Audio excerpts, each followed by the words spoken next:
شیطان رشوت نہیں لیتا۔ حضرت امام غزالی رحمۃ اللہ علیہ فرماتے ہیں کہ شیطان ہمارا ایسا دشمن ہے کہ جو کبھی رشوت قبول نہیں کرتا۔ باقی دشمن ایسے ہوتے ہیں کہ اگر کوئی ہدیے، تحفے اور رشوت دے دے تو وہ نرم پڑ جائیں گے اور مخالفت چھوڑ دیں گے، اور اگر خوشامد کی جائے تو اسے بھی وہ مان جائیں گے۔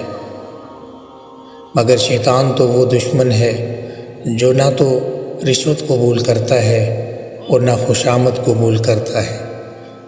یہ کوئی نہیں کہہ سکتا کہ ہم ایک دن بیٹھ کر اس کی خوشامد کر لیں اور یہ ہماری جان چھوڑ جائے گا۔ یہ ہرگز نہیں چھوڑے گا، اس لیے کہ یہ ایمان کا ڈاکو ہے اور اس کی ہر وقت اس بات پر نظر ہے کہ میں کس طرح انسان کو ایمان سے محروم کر دوں۔